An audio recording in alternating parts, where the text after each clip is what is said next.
Nos encontramos hoy con el doctor Nelson Espinosa Young. El día de hoy le vamos a hacer una entrevista refiriendo su especialización, bueno, trabajo en el que se enfoca, 5 años ya de experiencia, casi 7 años, con respecto a psicología forense. Bueno, ¿nos podría contar qué fue lo que le motivó a que estudie esta rama de la psicología, que es la psicología forense? Ya, bien. Bueno, buenas noches.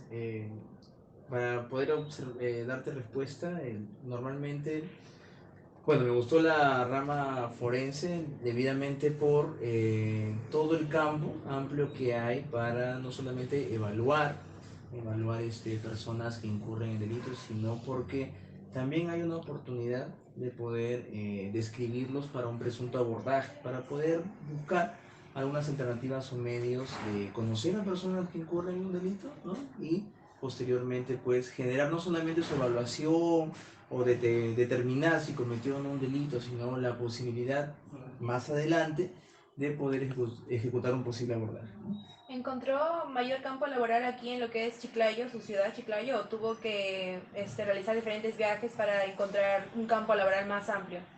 Bueno, mi experiencia, sí, evidentemente tuve que buscar en otros medios, acá en lo que es Chiclayo, no conseguimos directamente, porque cuando uno está en el tema laboral, no inmediatamente empiezas con la especialidad, ¿no? Sino empiezas de alguna manera como un psicólogo, ¿no? General, por decirlo así. Licenciado.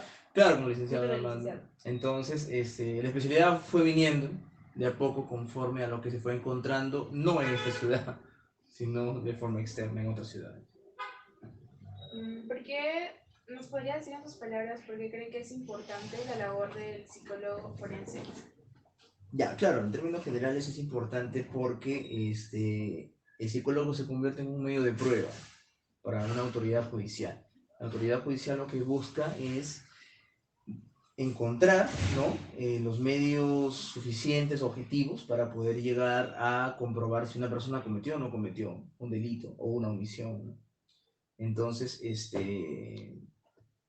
¿cuál era más pregunta, perdón? ¿Por qué es importante su labor? Ya. Es importante justamente porque el psicólogo se convierte en un medio fundamental para que una autoridad judicial tome una decisión. Usted trabaja con personas, son sus clientes, o usted los ayuda de alguna manera, ¿verdad? ¿De qué manera usted logra motivarlos o de qué manera trabaja con ellos? Tu pregunta está enfocada en mi trabajo. Sí, o sea, desde el punto de vista cómo usted como psicólogo forense los motiva a ellos a solucionar los problemas que tengan. A ver, sí, bien, te explico en dos partes. Como más o menos un poquito conversábamos, el psicólogo forense es quien va a determinar, como te digo, va a elevar un informe, un peritaje, como le llamamos, para demostrar si la persona, pues, ¿no? Tuvo probabilidad o no de incurrir en un delito o participó o no participó en un delito. ¿De acuerdo? Entonces, hasta ahí, digamos, es el rol del forense. El forense como tal no interviene directamente en el abordaje o en ayudarlo. Lo que busca el forense es extraer toda la mayor parte de la información verídica y suficiente para darle la respuesta más contundente a la autoridad judicial. Es lo que busca el forense. Es decir, usted no trata directamente de psicólogo-paciente, ¿o sí? En el caso de mi labor, dentro de un establecimiento penal, sí, en ese caso sí, porque los internos, bueno, en este caso los reos, por llamarle así, ellos tienen que llevar una intervención psicológica. Entonces, el psicólogo que trabaja en penal es el único facultado para poder desarrollar un abordaje o una intervención terapéutica, por decir, de acuerdo al delito, ¿no? Por decir, una intervención en una persona que está sentenciado por 15 años por el delito de violación. Va a ser diferente a una persona que está sentenciada a 8 años por robo o a 10 años por droga. Entonces son abordajes diferentes. Como psicólogo del penal tengo acceso y oportunidad de hablar desde intervención. Pero si fuera de forense como perito No, nada no más, tocaría. solo sería la evaluación para determinar la posibilidad, bueno, el tema de que si la persona cometió o no cometió una situación delictiva. ¿Nos podría contar cuál fue la situación más delicada, bueno, el caso más delicado que haya recibido dentro del penal, que lo haya marcado tanto a usted? Sí, una situación de impacto, por decir que a veces comparto, ¿no? Es una... Mira, del penal de mujeres, ¿no? O sea, ni siquiera de varones, sino en el penal de mujeres, por decir. Ah, usted labora en penal de mujeres y de varones en el... No, laboré en diferentes momentos. Ah, ok, O sea, ok. primero en varones 1 año, después casi 3 años en mujeres y los otros 3 años y pico en varones nuevamente, ¿no? Ah, Y en Pacasmayo de forma alterna. Entonces, por decir, ¿no? Un caso que siempre hablo y que me marcó porque la persona había envenenado a sus 2 hijos, ¿no? La madre había envenenado a 2 hijos debido, justificaba el tema de violencia constante por parte de la pareja. Y un hijo fallece y el otro no, el otro se logró logró recuperar recuperarse. de envenenamiento, ¿no? Pero por decir algo, ¿por qué me impacta ese caso? Porque cuando ella me lo cuenta, ¿no? Y les devuelvo la pregunta, ¿no? ¿Qué harían ustedes si alguien les dice así? O sea, si les cuenta algo. La Yo, excusa por decir, que yo había tenía, dado... yo tenía a mi hijo de 3 meses, por decir, ¿no? ¿Qué pasaría si ustedes les cuenta a una persona un caso así, ¿no? De que poco a poco, digamos que en la sopa le puso el veneno, o sea, Claro, porque es una paso a narrativa paso. totalmente que usted recibe. Claro, claro. Pues les devuelvo la pregunta, ¿no? ¿Qué harían ustedes pues, si escuchan ese relato? Es algo impactante, obviamente. ¿Te asombras o no te asombras? Claro, Al porque menos si tienes un hijo pequeño, Sí. se relaciona. Si tienes a un niño pequeño, obviamente va a relacionarse, por más que no quieras, vas a relacionar lo que te está pasando, ¿no? Personalmente Personalmente con con el eso, relato claro, de la pasó por persona, lo que ¿no? están Y pasando. claro, nosotros nos entrenan para ser neutrales, para que no nos afecte nada, pero siempre hay un momento en el que estás vulnerable, no me equivoco. Claro que sí. Claro. Ahí es donde viene mi pregunta, ¿cómo usted controla esas emociones que tiene personales? Hablo desde su ámbito personal como familiar, bueno, en este caso que Claro. es padre, ¿cómo lo logra controlar cuando tiene un caso en específico? Por ejemplo, Sí. en esta oportunidad que, bueno, le estaba narrando el caso de esa Ya. madre que envenenó a sus hijos. En ese caso, por decir, me afectó, evidentemente, me afectó y estuve casi 2 semanas pues con dolores de cabeza Aturdido constante, totalmente. claro, o sea, tú dices, no, ya pasó. La persona se fue muy bien porque esperó lo que ella quería y era, bueno, ¿cómo se puede decir? Habló lo normal, ya pudo ella sentirse bien, pero uno se quedó cargado, uno se quedó con la energía y, ¿no? Sobre todo Entonces... pensando en lo que había sucedido. Claro, claro, o sea, ya te deja pensando y como te dije, con dolores toda 1 semana y media. Entonces, ¿qué hice? Como no había un psicólogo cerca en ese momento para poder hablar con alguien o algo, ¿no? Entonces, acudí al medio espiritual, por eso, que había un sacerdote que normalmente venía. Entonces expliqué y con esta persona fue que pude un poco esa energía disiparla, ¿no? Y tener más cuidado para una siguiente vez Claro, mantener un poco en más el hecho separados de... esos regímenes. Claro, claro, claro. Como te digo, te puede pasar en cualquier momento. Puedes estar súper preparada, pero en algún momento de vulnerabilidad va a llegar alguna situación, ¿no? ¿Cuáles son los problemas más frecuentes que recibe usted como psicólogo? En el medio de trabajo. En el medio de trabajo, obviamente, enfocado a penitenciaría. Claro, los problemas que se reciben por parte, en este caso, de los internos, ¿no? Que viene a ser nuestra población La de, mayor población de la la que se población de atiende. trabajo, ¿no? La mayoría de problemas de ellos es uno, el hecho de que siempre hay una queja de que se les ha sentenciado no adecuadamente, que no ha sido justo, que son inocentes, ¿no? Eso es lo primero que ellos te colocan, ¿no? En una consulta. Lo que está detrás, que viene a ser parte del motivo latente, profundo del tema, son aspectos de violencia, aspectos de consumo de drogas, de alcohol, de embarazo adolescente, ¿no? Pero más de violencia, o sea, siempre hay violencia en esas familias, ¿no? Y aquella persona que es sentenciada por cualquier delito, igual, siempre tiene un antecedente De violencia familiar. de violencia. Bueno, no puedo decir al 100%, porque definitivamente siempre va a haber algún margen de error, pero en su mayoría de casos observamos mucha violencia. Usted que ha trabajado directamente de psicólogo a, bueno, a REM, a la persona Ajá. que está presa, ¿se le ha solicitado, se le ha presentado un caso difícil? Por ejemplo, si esta persona, obviamente que tiene baja autoestima, ¿cómo lo ayuda a él para que pueda salir de esa situación? Una forma de ayudar siempre es colocando el medio familiar. Ellos valoran mucho a la familia que los visita los fines de semana o en horario de visita regular. Y supongamos alguno que no. Hay algunos que no tienen Claro, familia. me refiero en una situación crítica. Claro, ¿Cómo claro. lo ayuda a salir de ello? Utilizamos los grupos de apoyo social en este caso. Por decir, ya, si la familia no me responde para un tema de abordaje con la familia, con soporte como tal, entonces trato de tomar el medio espiritual, ¿no? No es que yo me pongo a rezar. Es de que Ok. normalmente utilizamos a los grupos que vienen pues evangélicos, ¿no? De cualquier tipo de etnia religiosa, y ellos son los que nos ayudan más también. O sea, aparte de que nosotros les damos charlas o hacemos intervención con ellos, normalmente, son los grupos religiosos los que entran más en el tema reflexivo, más en el tema vivencial. Y ellos nos permiten un poco sumar más al trabajo. Bueno, nos acaba de dar como métodos que usted utiliza para ayudarnos, Sí. ¿verdad? Bueno, sabemos bien que las personas tiene que haber algo que los motive a aceptar esa ayuda. En Claro. caso de las personas estén en una total negativa por la situación en la que están pasando, ¿de qué manera usted los motivaría a que acepten esa ayuda? Normalmente lo que hacemos es sensibilizarlos, ¿no? O sea, en una población penal, un pabellón, hay que ser sinceros, o sea, no puede llegar al 100%. O sea, digamos que yo no es que tengo a mi cargo 30, 40 internos, normalmente tenemos 800, 1000 internos, ¿no? Entonces, no podemos llegar jamás al 100%. Entonces, tenemos que priorizar con quienes tienen Sí, algo tiene de la capacidad. voluntad, ¿no? De querer ser escuchado, de querer ser orientado. Entonces, a ellos somos a quienes priorizamos, ¿no? Otra forma de llegar a los internos es cuando alguien pues, ya está en cierto estado de abandono, que no quiere comer, no quiere nada, no sé, En todo casos en donde ya... claro, se han dado casos. Entonces ahí tratamos de acercarnos nosotros, como te digo, bajo un plan de sensibilización, ¿no? Para tratar de darle el abordaje correspondiente, ¿no?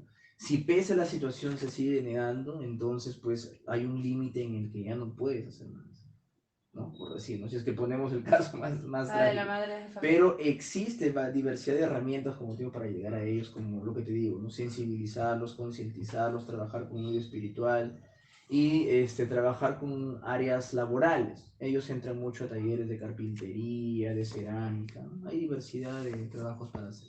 Doctor, según lo que nos comentaba usted, ¿qué tipo de motivación utiliza usted con sus pacientes? ¿La forma en que lleva su tratamiento? ¿De una forma extrínseca, intrínseca? Ya que nos había hablado básicamente que trabajaba desde grupos sociales, intervenciones, o utilizaba también el medio de la fe, el método espiritual para tratarlos a ellos. ¿Cómo la distinguiría ambas?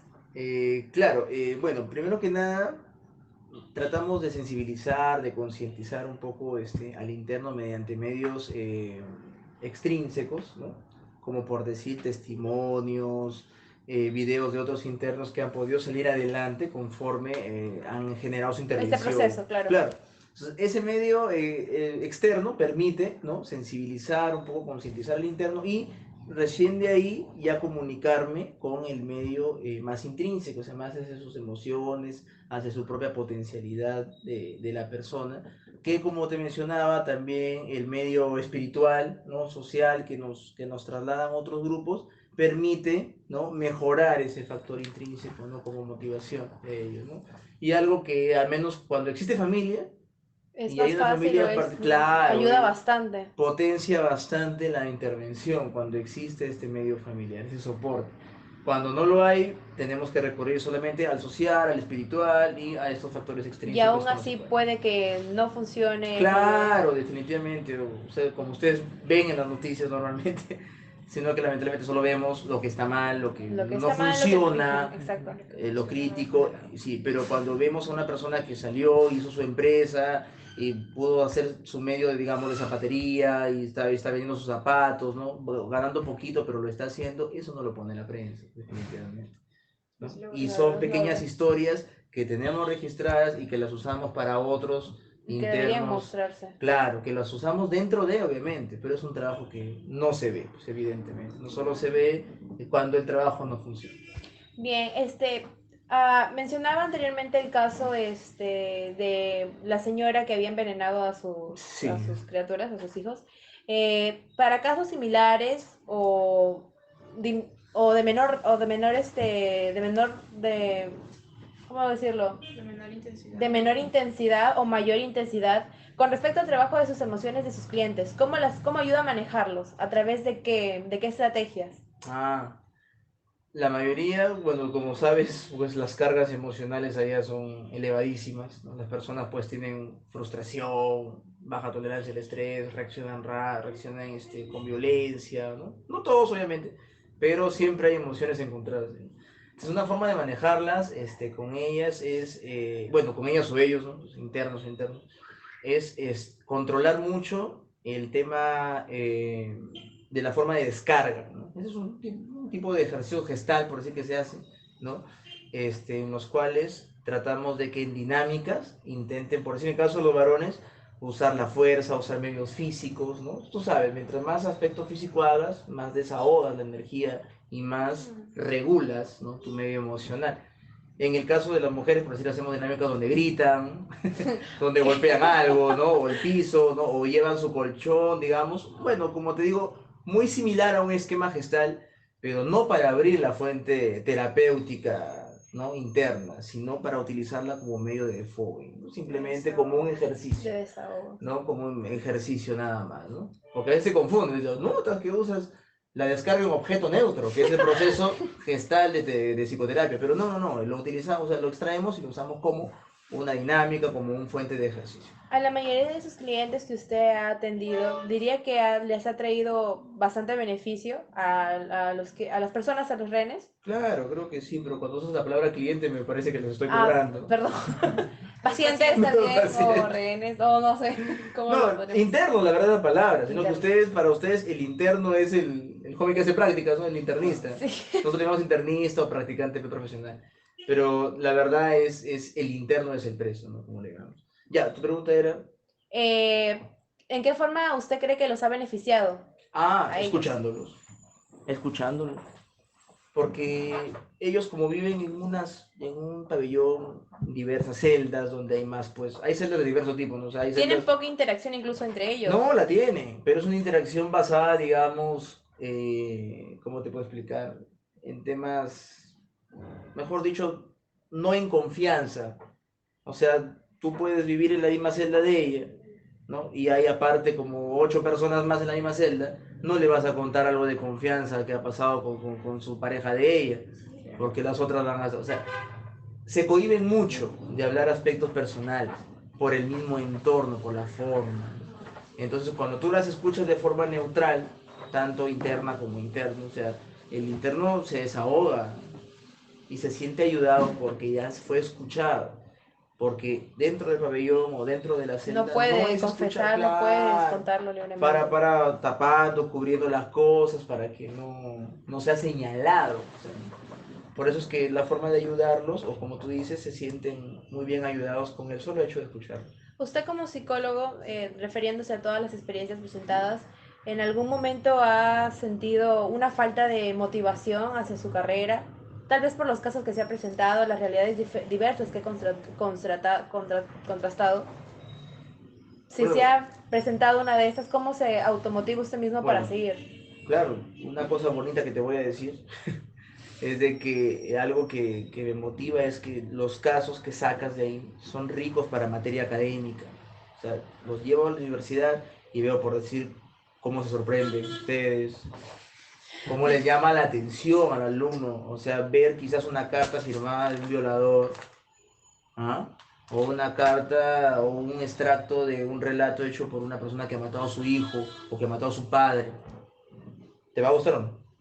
O sea, no es que te guste, sino me refiero para Asombra, claro. analizarlo académicamente, sorprendes, es material que ayuda. Entonces, esa es una de las formas que me sigue motivando al ejercicio de esto. Porque si hablamos de aspecto económico, no, Lamentablemente no ve que no. no, el Estado no invierte en esto, definitivamente. Considera que es lamentable que el Estado no potencie esta parte de la psicología. La verdad es un poquito, es muy profundo hablar de eso porque el Estado invierte más en aspectos externos, en seguridad ciudadana, en factor policial, todo lo demás, ¿no? No invierte en prevención, Claro, porque definitivamente. ellos primero se encargan del después de lo que haya pasado en lugar de prevenirlo. Pero pese a eso, tampoco se encargan en mucho en el después, porque los presupuestos son casi en el Bajos, tema de la nulos. institución en la que estoy, es lo más mínimo que aparece. ¿Sí? O sea, lo que llega es básicamente para aspectos grandes, como la alimentación, que ya ustedes La infraestructura de dense cuenta que es locas. aterradora la cantidad, digamos, de dinero que va solo en la alimentación de los presos. Es increíble la cantidad de dinero que va. Y para factor de tratamiento, donde estamos nosotros, es un presupuesto muy mínimo en función a eso. Por eso, las cárceles no están para la psicoterapia, están para que el preso no se escape. Entonces, A veces para mm, ustedes el trabajo de reincorporarlos a la sociedad se les toma más difícil todavía, se les toma más sí, claro, claro, claro. Por eso te digo, y el estar en ese entorno tan complicado, tan difícil, como ustedes lo llaman, lo vuelve más interesante. Bueno, al menos para mí. Otros colegas lo ven como que, ah, ya, pues ya tengo trabajo. Pero algunos sí tratamos en lo posible de llevar esto al sector académico y buscar ahí nuestra propia motivación, ¿no? En cómo se sorprenden ustedes, en cómo les gusta los casos. Entonces, ahí es donde yo digo, no, tengo que seguir acá. Tengo que seguir acá. No, hace poco, como les dije, hace un rato, me encontré con unos coleguitas, bueno, con unos practicantes ya del último ciclo, que están trabajando con un colega que trabajó con nosotros, pero ahora es parte de la policía. ahora ya no es de la institución, sino de la No, es policía. parte de la policía, ¿no? Entonces, ahí como observo, ¿no? Los casos que ellos traen a nivel de investigación y los casos que les puedo traer yo a nivel de abordaje. Entonces, hay aspectos que, claro, acá también en este lugar yo tampoco tengo alcance en muchos aspectos policiales, ¿no? Pero lo que tengo claro, me ayuda mucho, ¿no? Tanto para Eh, mí como para el tema académico.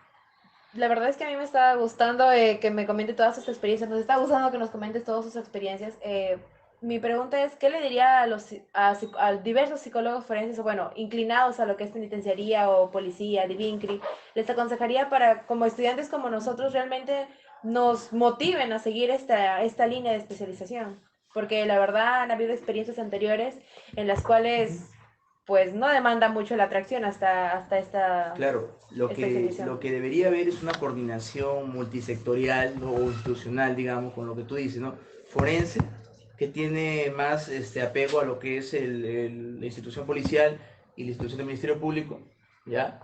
Esos dos, y el INPE, pues tener una comunicación más estándar, ¿no? O sea, para que el forense no solamente se cierre al tema de evaluación, sino que también, pues, no se pronuncie, sino que tenga alguna pequeña participación dentro del campo de intervención. Yo sé que no tiene que ver, como te digo, por eso es que cuando hablamos de forense es estrictamente evaluación de la persona sujeta a una investigación criminal. Pero cuando hablamos del INPE, hablamos también de investigación, pero ya a nivel de la persona ya sentenciada o con una medida preventiva, ¿no? Por eso le digo, lo que yo diría es de que ambos tendrían que coordinar institucionalmente para que hagan un trabajo coordinado, ¿no? Tanto los sectores que te he dicho con el INPE en todo caso.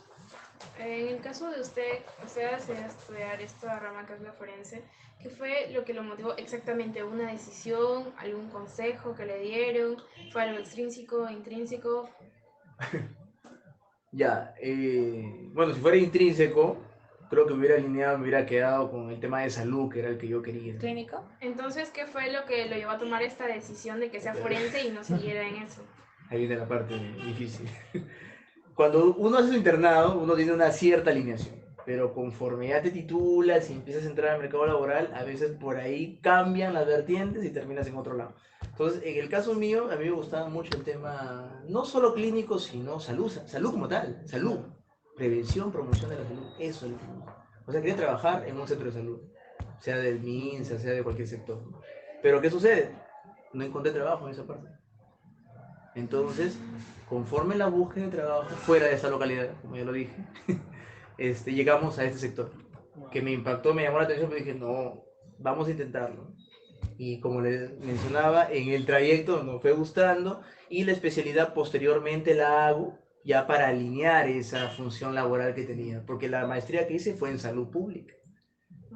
O sea, era para, digamos, claro, para trabajar en un centro de salud, pero la empecé y digamos, a la mitad de esa maestría, ya en el segundo semestre, entra la convocatoria del INPE y ya tuve que Y ahí ir pues lo... por ese lado, ¿no? Pero mira, me gustó y como les mencioné, ya tengo los factores, como te dije, motivacionales intrínsecos.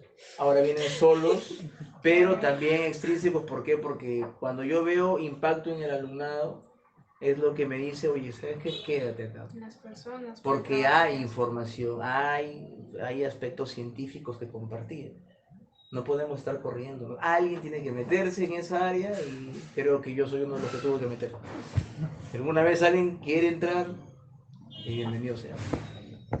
Está siendo generado impacto. Dejando su marca. Ya pues, Marca. muchas gracias, doctor Nelson, por la entrevista y perdón por quitarle un poquito de su tiempo. No, no hay problema. Gracias.